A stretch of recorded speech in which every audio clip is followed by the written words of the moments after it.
मैं आचार्य बीसी भिखारी, BST news, bureau chief Prayagraj. दोस्तों, आज मैं आप सभी को प्रयागराज ज़िले के संदर्भ में कुछ जानकारी देने जा रहा हूं। मैं उस प्रयागराज ज़िले की बात कर रहा हूं जिसका नाम प्राचीन काल से वेद और पुराण के समय से जाना जाता है,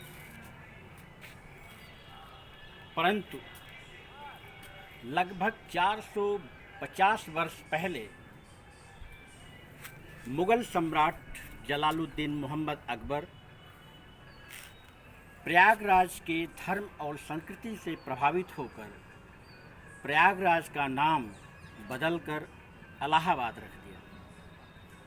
इलाहाबाद का मतलब है अल्लाह आबाद, अर्थात जहाँ पर अल्लाह का आबाद हो, अर्थात जहाँ पर अल्लाह का वास हो, उसे इलाहाबाद कहा जाता है।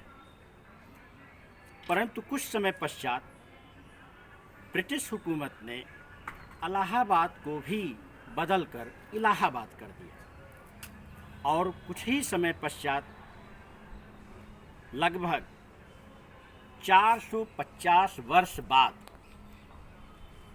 हमारे प्रदेश के यशस्वी मुख्यमंत्री माननीय योगी आदित्यनाथ जी ने धर्म और संस्कृति की रक्षा के लिए वर्ष 2018 में एक बार फिर इलाहाबाद का नाम बदल करके प्रयागराज कर दिया है, जो अतीत में प्रयागराज के नाम से, प्राचीन काल में प्रयागराज के नाम से पहले से ही जाना जाता था।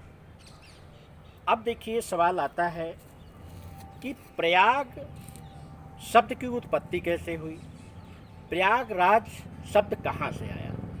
देखिए, ऐसा माना जाता है कि सृष्टि की रचना के बाद सृष्टि के रचयिता ब्रह्मा जी चारों वेदों के अस्तित्व में आने के बाद, चारों वेदों की उत्पत्ति के बाद, चारों वेद में ऋग्वेद, यजुर्वेद, सामवेद, अथर्ववेद, जिसमें कि ऋग्वेद सबसे प्राचीन वेद माना जाता है, इन सभी वेदों की उत्पत्ति और अस्तित्व में आने के बाद सृष्टिकर्ता ब्रह्मा जी त्रिवेणी संगम पर सबसे पहले अपना प्रथम यज्ञ अनुष्ठान किए थे।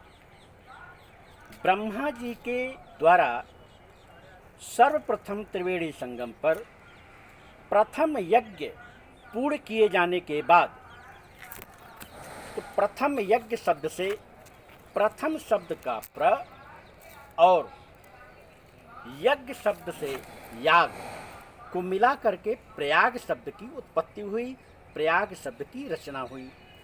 अर्थात हम ये कह सकते हैं कि त्रिवेणी संगम पर सृष्टिकर्ता, सृष्टि के रचयिता ब्रह्मा जी के प्रथम यज्ञ के उपरांत प्रयाग शब्द की उत्पत्ति हुई। अब सवाल आता है कि हमारे देश में प्रयागों की संख्या कितनी है। हमारे देश में प्रयाग की संख्या कितनी है? हमारे देश में प्रयाग की कुल संख्या 5 है, जिनमें विष्णु प्रयाग, नंद प्रयाग, कर्ण प्रयाग, रुद्र प्रयाग और देव प्रयाग है। कुल 5 प्रयाग हैं। अब सवाल आता है कि जब 5 प्रयाग हैं तो प्रयागराज नाम कहाँ से आ गया। जैसा कि मैंने अभी आपको बताया कि सृष्टि के रचयिता ब्रह्मा जी वेदों के अस्तित्व में आने के बाद अपना सर्वप्रथम प्रथम यज्ञ त्रिवेणी संगम पर ही किया था, जिसकी वजह से इस त्रिवेणी संगम को प्रयागों का राजा कहा जाने लगा।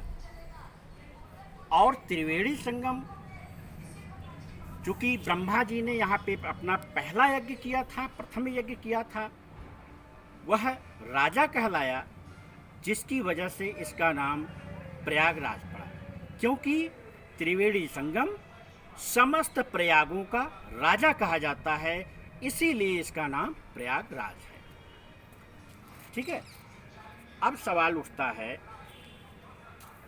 कि प्रयागराज में कुछ ऐतिहासिक महत्वपूर्ण स्थल हैं जिनके नाम का हम उल्लेख कर रहे हैं, जिनमें से है त्रिवेणी संगम, आनंद भवन, इलाहाबाद केंद्रीय विश्वविद्यालय,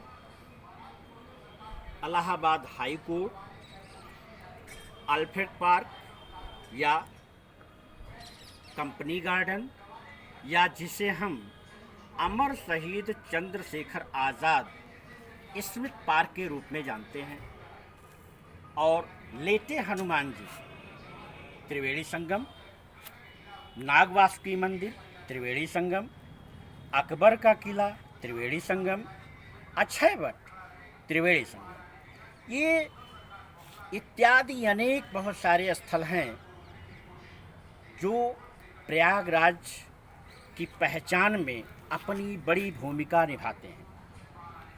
कहने को तो कहा जाता है कि त्रिवेणी संगम एक धर्मनगरी है, एक तीर्थ नगरी है, जिसकी पहचान समूचे विश्व में है, और यह अपने पवित्र तीर्थ होने के रूप में सुविख्यात है और विश्वविख्यात है। कहने को तो कहा जाता है कि पूरे प्रयागराज में लगभग 142 मंदिर हैं, धार्मिक स्थल हैं, जिनका उल्लेख विभिन्न जगहों पर मिलता है, लेकिन मैंने केवल उन्हीं धार्मिक स्थलों, ऐतिहासिक स्थलों, महत्वपूर्ण स्थलों का जिक्र किया है जिनका जिक्र किया जाना बहुत ही महत्वपूर्ण है। अतः आज मैंने जो आपके समक्ष प्रयागराज के संदर्भ में एक संक्षिप्त परिचय जो दिया है, इसका विस्तृत वर्णन अलग अलग वीडियो में अलग अलग ऐतिहासिक महत्वपूर्ण स्थानों को संदर्भित करते हुए हम आपको बताएंगे। अब हम आपके समक्ष अपनी वाणी को विराम देते हैं। शेष अगले वीडियो।